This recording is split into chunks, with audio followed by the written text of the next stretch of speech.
In order to chart its future, Valencia's past must be understood. The city, though founded by the Romans, owes much of its development to the Moors.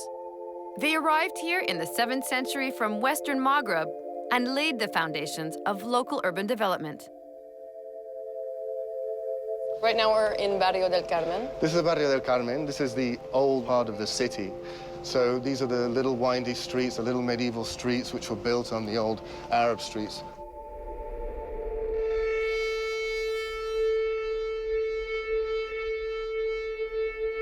The historic center, it's where seats of government are. Valencia was a kingdom in its own right, you know, centuries ago.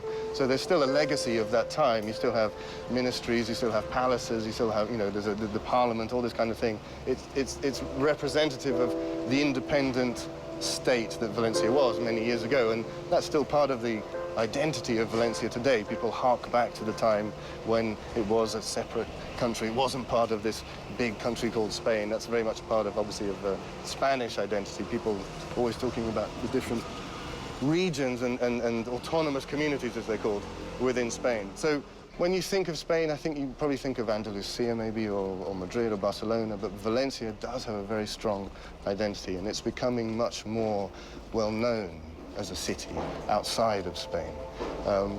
It's always been a little bit of the unloved sister, I think, within the Spanish family. People don't really respect Valencia. I think they look down on Valencia maybe as being a bit nouveau riche or a bit flash or a bit brash. It doesn't have the gravitas maybe of Castile or Madrid. But it is actually an incredibly vibrant city. And when I first came here, you could sense it was a little bit in the doldrums. It was a lot of these buildings that we see around us, they hadn't been done up, they hadn't been painted, they were looking a bit forlorn. And over the past few years, they've done them up, they've painted them, and it's really looking great. And actually, the whole spirit of the city has undergone quite an important change, I think, in the past 10, 12 years.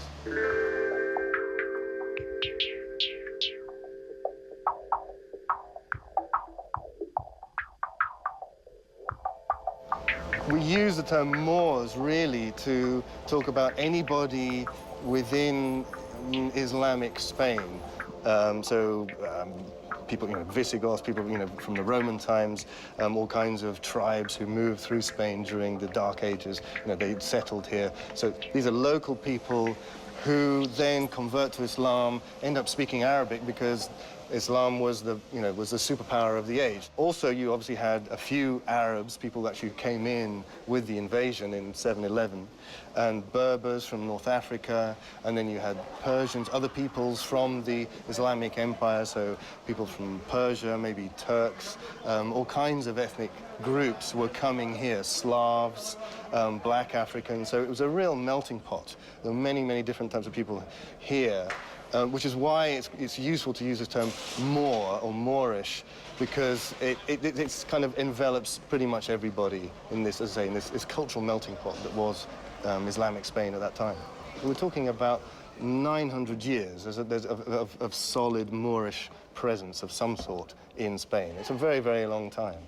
And it's very important not only for Spanish history and culture, but for European history and culture as well. I mean, if there would have been no European Renaissance had the Moors not come to Spain. I mean, it's that important. They were just so much more advanced in all kinds of areas that they were able to bring this knowledge to a European environment, and from Spain, it shot up into France, Italy, Britain, all these other European countries.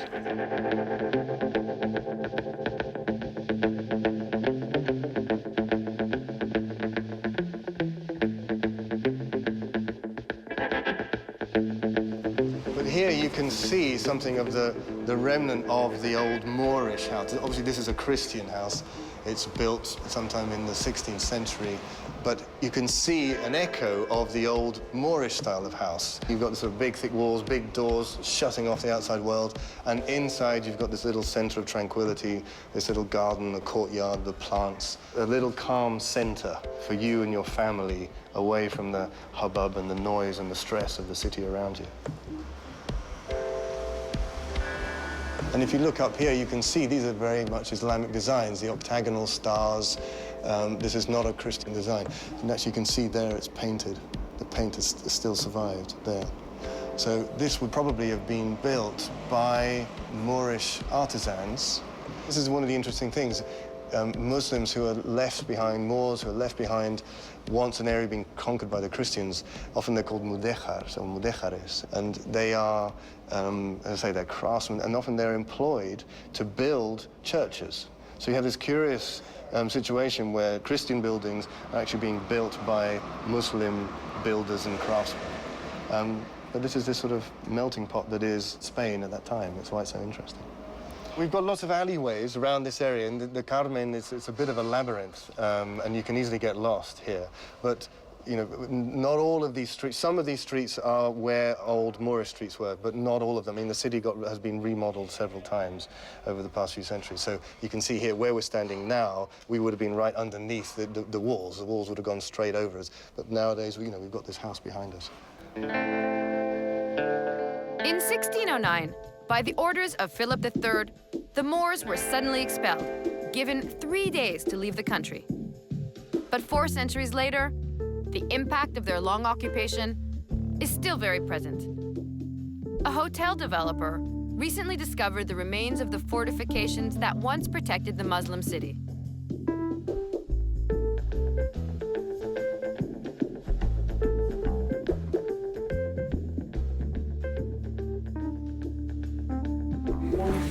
Like a testimony of the different sides of the building, right? Because if you are having lunch here, you are in the inner part of the city. Whereas if you are having dinner at the other side of the wall, then you are having dinner outside of Valencia.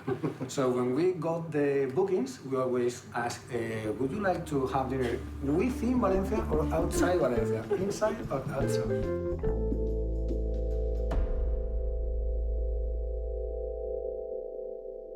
The district of Carmen has been abandoned for so long. Are people finding a new interest in restoring the area and guarding the richness of the past? The tradition in Valencia is so strong that people, to some extent, they want to forget about all that past, which is an agricultural past, and they don't feel fitting in the modern structures, social structures. So what happens? People prefer modern structures, modern stuff, modernity at any price.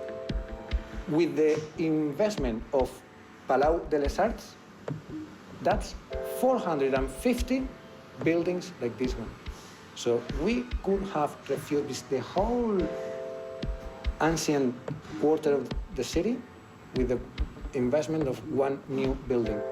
So for us, it's much important to keep everything and to try to preserve it and to use it as a tourist interest, much better than the new developments in town.